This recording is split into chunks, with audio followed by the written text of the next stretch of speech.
What if I told you that failure is not your enemy? That the collapse you fear, the loss you regret, and the shame you bury can become the very soil in which your strength is born. In the silent hours of your darkest moments, there is a path not of comfort, but of power, of resilience, of liberation. This is the Stoic way to handle failure, and if you dare to walk it, you may never fear again. We all fail, some quietly in solitude, others under the blinding spotlight of judgment. But make no mistake, failure is inevitable, and how we respond to it determines who we become. The Stoics knew this, and they prepared not to avoid failure, but to endure it, to rise through it, to transform within it. Seneca, the Roman Stoic, who advised emperors and yet died by forced suicide, wrote, "A setback has often cleared the way for greater prosperity.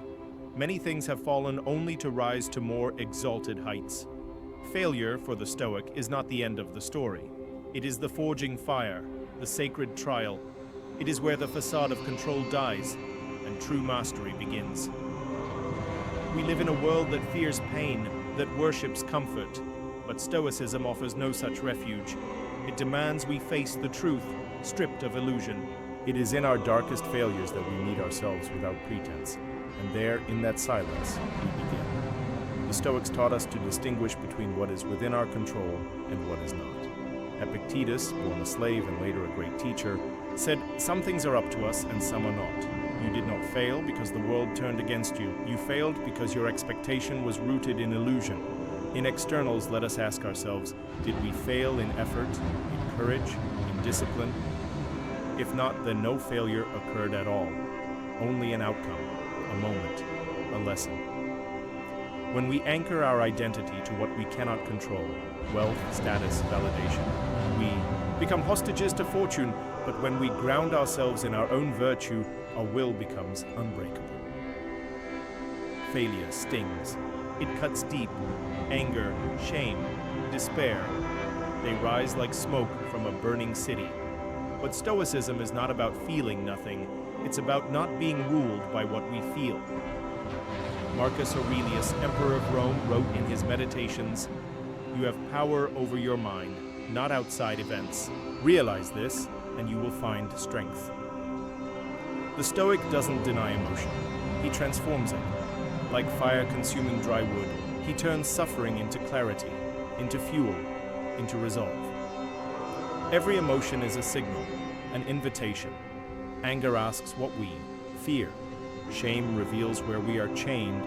Despair shows us where we have placed false hope. Look at them, learn, then let them go.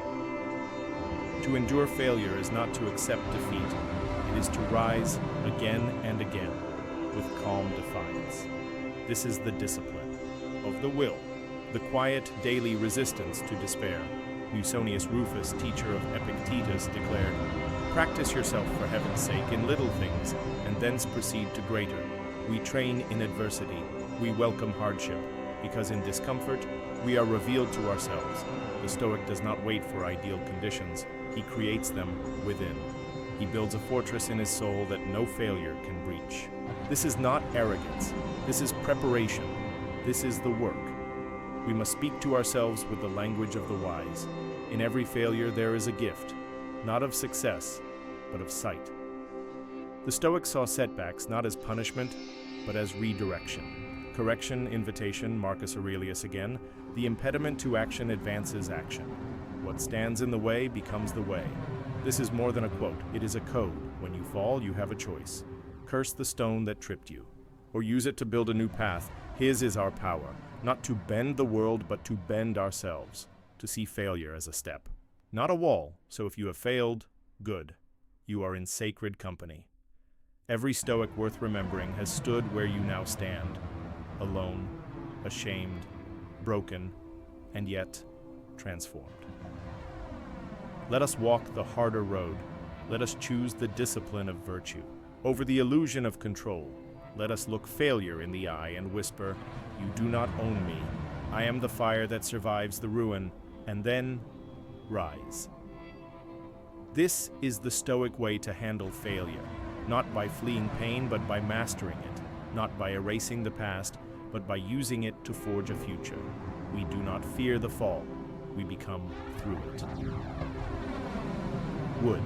You like a version of this formatted as a video script with pacing cues, visuals, and voiceover suggestions?